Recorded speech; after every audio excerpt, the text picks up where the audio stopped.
বৈষম্য বিরোধী ছাত্র আন্দোলন দমনে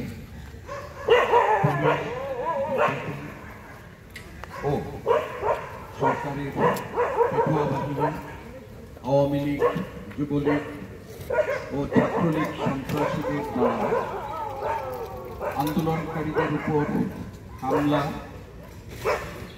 বর্বরোচিত নির্যাতন এবং নির্মম হত্যাকাণ্ড সহ ঢাকা বিশ্ববিদ্যালয় সহ সারা দেশের বিশ্ববিদ্যালয় ও শিক্ষা প্রতিষ্ঠান সমূহ অনির্দিষ্টকালের জন্য বন্ধ ঘোষণার নিন্দা এবং প্রতিবাদ জানিয়ে ঢাকা বিশ্ববিদ্যালয় সাদা দল কর্তৃক আয়োজিত আজকের এই মানববন্ধন কর্মসূচির সম্মানিত সভাপতি, ঢাকা বিশ্ববিদ্যালয় সাদা দলের সম্মানিত আহ্বায়ক অধ্যাপক মোহাম্মদ লুৎফর রহমান, আমাদের এই অনুষ্ঠান সঞ্চালক অধ্যাপক মহিউদ্দিন, সাদা দলের যুগ্ম আহ্বায়ক, কেন্দ্রীয় কমিটির সদস্যবৃন্দ, আমাদের সিনিয়র শিক্ষকবৃন্দ এবং সুপ্রিয় সহকর্মী এবং সাংবাদিক ভাইরা, আসসালামু আলাইকুম। আমাদের এই প্রতিবাদ কর্মসূচির শুরুতেই আমাদের সাদা দলের সংগ্রামী আহ্বায়ক, আমরা ঢাকা বিশ্ববিদ্যালয়ে সাদা দল সমর্থক শিক্ষকবৃন্দ কোন প্রেক্ষাপটে আজকে এই মৌন পদযাত্রা, কালো মুখে কালো কাপড় বেঁধে মৌন পদযাত্রা এবং এই আন্দোলন সংগ্রামের সুবিকাগার ঢাকা বিশ্ববিদ্যালয়ের অপরাজয় বাংলার পাদদেশে এই মানববন্ধন কর্মসূচিতে দাঁড়িয়েছি, সেটি তিনি ব্যাখ্যা করেছেন। সংগ্রামী উপস্থিতি ও সুপ্রিয় সাংবাদিক ভাইয়েরা, আপনারা জানেন যে বাংলাদেশে বৈষম্যমূলক কোটা ব্যবস্থার বিরুদ্ধে 2018 সালের একটি যৌক্তিক আন্দোলন এবং সেই আন্দোলন সংগ্রামের মধ্য দিয়ে 2018 সালে জারিকৃত সরকারি পরিপত্রের মাধ্যমে বাংলাদেশের সরকারি চাকুরিতে মুক্তিযোদ্ধা সহ 56% কোটা বাতিল করা হয়েছিল। 18 সালের এই মীমাংসিত বিষয়টিকে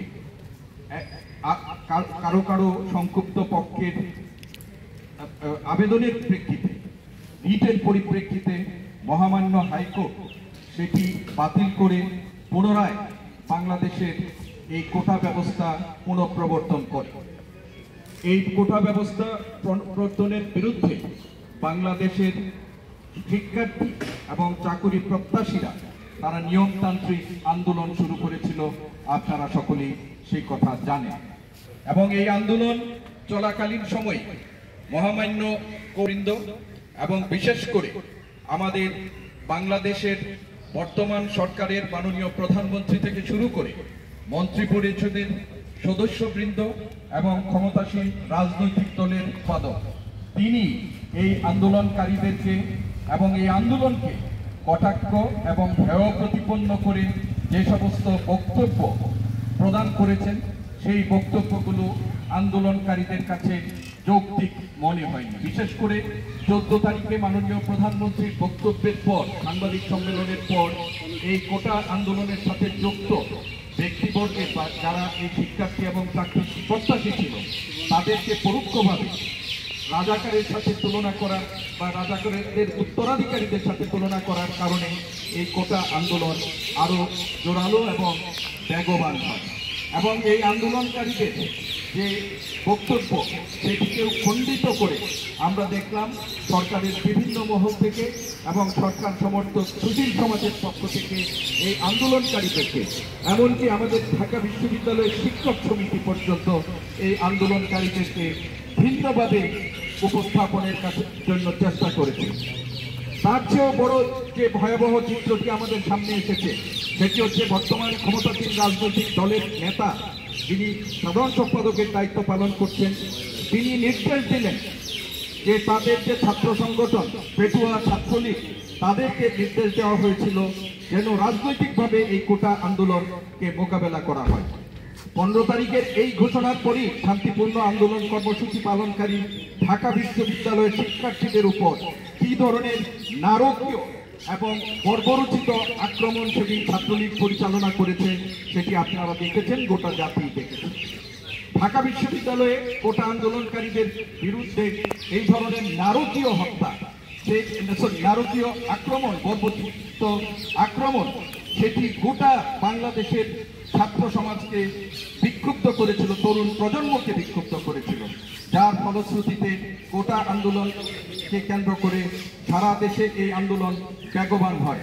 এবং এই আন্দোলনকে দমন করার জন্য সরকারের বাহিনী, রাষ্ট্রীয় বাহিনী, পুলিশ এবং বিজেপি এবং তার সাথে সরকারের নির্দেশে, দলীয় নির্দেশে তাদের যে পেটুয়া বাহিনী, যুবলীগ, আওয়ামী লীগ এবং ছাত্রলীগের সন্ত্রাসীরা এই গত কয়েকদিন ধরে এই আন্দোলনকারীদের বিরুদ্ধে যে ধরনের বর্বরোচিত হামলা, তাদের যে নিপীড়ন নির্যাতন করেছে, সেটি গোটা দেশবাসী সহ আমরা শিক্ষকরা দেখেছি।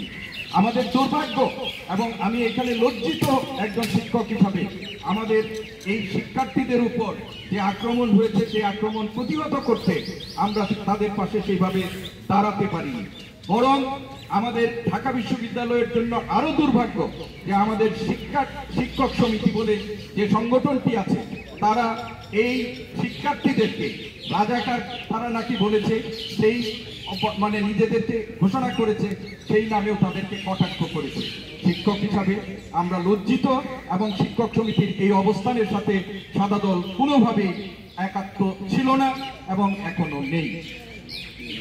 আমরা আপনাদেরকে বলতে চাই যে 15 তারিখের এই আক্রমণের পর 16, 17 এবং গতকাল 18 তারিখে এই কোটা সংস্কারের জন্য বা বৈষম্যের বিরুদ্ধে যে আন্দোলন, সেই আন্দোলনের প্রতিহত করার জন্য সরকার যেভাবে দমনমূলক নীতি গ্রহণ করেছে, সেটি অত্যন্ত পৈশাচিক ভাবে এবং গণতন্ত্র হরণকারী এই সরকারের কাছ থেকে এর বেশি কিছু প্রত্যাশা জাতি করে না। এবং আমরা জানি না এই পর্যন্ত এই আক্রমণের জন্য কতজন নিহত হয়েছে। বিভিন্ন পত্রিকায়, বিভিন্ন মিডিয়ায় বিভিন্নভাবে সংবাদ এসেছে। আমরা শুধু সংখ্যার দিক থেকে বিবেচনা করতে চাই না, একজনও যদি মৃত্যুবরণ করে থাকে সেটাকেও আমরা নিন্দা জানাই। এবং ইতিমধ্যেই যে সংবাদগুলো আমাদের কাছে এসেছে, আমার কাছে মনে হয় কোনো যৌক্তিক আন্দোলন দমনের জন্য স্বাধীন বাংলাদেশের ইতিহাসে একদিনে এই আন্দোলনের কারীদের এত সংখ্যক রাষ্ট্রীয় বাহিনী এবং তাদের দলীয় ক্যাডার দ্বারা নিহত হওয়ার ইতিহাস বাংলাদেশে নেই। আমরা এই ঘটনার তীব্র নিন্দা জানাচ্ছি। এখান থেকে আমরা এই ঘটনার তীব্র নিন্দা জানাচ্ছি। আমরা সাদা দল আজকে আপনারা দেখেছেন দেশে ইন্টারনেট বিচ্ছিন্ন করে দেওয়া হয়েছে। আমরা জানি না কোন ধরনের বর্বরোচিত ব্যবস্থা এই আন্দোলনকারী এবং এই আন্দোলন সমর্থনকারীদের বিরুদ্ধে চলছে। আমরা একটা যুদ্ধ অবস্থার মধ্যে আমাদেরকে ফেলে দেওয়া হয়েছে। আমাদের তরুণ প্রজন্মকে মুক্তিযুদ্ধের নামে এবং মুক্তিযুদ্ধের চেতনার নামে বিভক্ত করা হচ্ছে। আমরা দায়িত্বহীনভাবে সাদা দল আগেও বলেছি, এখনো বলতে চাই, আমরা মনে করি মুক্তিযুদ্ধ আমাদের জাতীয় জীবনের শ্রেষ্ঠ অর্জন। মুক্তিযোদ্ধারা আমাদের শ্রেষ্ঠ সন্তান। মুক্তিযোদ্ধাদের প্রতি সম্মান এবং তাদের প্রতি সম্মান প্রদর্শনার্থে রাষ্ট্রীয় সুযোগ সুবিধা প্রদানের ব্যাপারে আমাদের কোনো রকমের বিরোধিতা নেই। কিন্তু আমাদের যেখানে বিরোধিতা, সেটি হচ্ছে যে কোটার বাইরেও তাদেরকে বিকল্পভাবে অনেক সুবিধা দেওয়া যেতে পারত, কিন্তু সেটা না করে জাতিকে বিভক্ত করার শুধু নয়, প্রশাসনে তাদের একদল অনুগত ব্যক্তিকে পুনর্বাসনের মাধ্যমে দীর্ঘমেয়াদী রাষ্ট্রীয় ক্ষমতায় থাকার একটা পায়তারার অংশ হিসাবে এটি করা হয়েছে। আমরা এই প্রচেষ্টার বিরুদ্ধে এবং শিক্ষার্থীদের যৌক্তিক আন্দোলনের শুরু থেকে সাদা দল আমরা তাদের সাথে ছিলাম এবং এখনো আমরা তাদের সাথে আছি। আমরা শিক্ষকরা মনে করি যে গত 15 তারিখ থেকে ঢাকা বিশ্ববিদ্যালয় ক্যাম্পাস সহ সারা দেশের শিক্ষাঙ্গনগুলোতে যে ঘটনাগুলো ঘটেছে, সেইগুলো প্রতিরোধ করার ব্যাপারে, ছাত্রদের নিরাপত্তার ব্যাপারে যে ঢাকা বিশ্ববিদ্যালয় সহ সংশ্লিষ্ট বিশ্ববিদ্যালয়ের যে প্রশাসন ছিল, সেই প্রশাসন সম্পূর্ণভাবে ব্যর্থ হয়েছে। ক্ষেত্র বিশেষে প্রশাসন এই নিপীড়ন এবং পেটুয়া বাহিনীর সহযোগীর ভূমিকা অবতীর্ণ হয়েছে। নিন্দা জানাচ্ছি। আমি বক্তব্য দীর্ঘায়িত করতে চাই না। আমি মনে করি বাংলাদেশে যে ধরনের শিক্ষা প্রতিষ্ঠানগুলোতে যে নারকীয় ঘটনার অবতারণা করা হয়েছে এবং বিশ্ববিদ্যালয় প্রশাসন তারা যে নীরব এবং ক্ষেত্র বিশেষে তাদের সহযোগীর ভূমিকা পালন করেছেন, এই ব্যর্থতার দায় নিয়ে তাদের প্রশাসনে থাকার নৈতিক কোনো অধিকার নেই। নৈতিক অধিকার নেই। আমরা মনে করি তাদের যদি বিবেকের ধারণা থাকে অবিলম্বে তাদের পদত্যাগ করা উচিত। এবং শুধু তাই নয়, আমার ছাত্রদের হত্যা করে এবং এই আন্দোলন প্রশমনের নামে সারা দেশের শিক্ষা প্রতিষ্ঠানগুলোকে যে সরকারি নির্দেশে বন্ধ করা, বিশ্ববিদ্যালয়গুলো স্বায়ত্তশাসনকে বৃদ্ধাঙ্গুলি দেখিয়ে যেভাবে ইউজিসির মাধ্যমে বিশ্ববিদ্যালয় এবং শিক্ষা মন্ত্রণালয়ের মাধ্যমে এই সারা দেশের শিক্ষা প্রতিষ্ঠানগুলোকে বন্ধ করা হয়েছে এবং একই সাথে এই আন্দোলন দমনের জন্য গতকাল এবং এর আগে আমার ছাত্র ভাইদেরকে যেভাবে হত্যা করা হয়েছে, প্রতিবাদকারী জনতাকে যেভাবে হত্যা করা হয়েছে, সেই হত্যার পরিপ্রেক্ষিতে আমরা সাদা দলের এই শিক্ষকরা আজকে এইখানে দাঁড়িয়ে আজকের এই অবৈধ ক্ষমতা দখলকারী, গণতন্ত্র হরণকারী, লোটেরা শেখ হাসিনার নেতৃত্বাধীন সরকারের পদত্যাগ দাবি করছি। আমরা মনে করি যে বাংলাদেশে একটি গণতান্ত্রিক সরকার প্রতিষ্ঠিত যদি হতো, মানুষের কাছে যদি দায়বদ্ধ সরকার হতো, এই ধরনের ন্যাক্কারজনক ঘটনা ঘটাতে পারত না। আমি শেষ করছি এই বলে যে ছাত্রদের যে গণতান্ত্রিক আন্দোলন, তাদের যে যৌক্তিক আন্দোলন, সেই আন্দোলনের প্রথম থেকে সাদা দল তাদের সাথে ছিল। আমরা এখনো সাদা দল তাদের সাথে আছি এবং ভবিষ্যতেও সকল ন্যায়ভিত্তিক গণতান্ত্রিক আন্দোলনে সাদা দলের সক্রিয় সমর্থন এবং অংশগ্রহণ থাকবে। এই বলেই আমি আমার বক্তব্য শেষ করছি। আপনাদের সবাইকে ধন্যবাদ।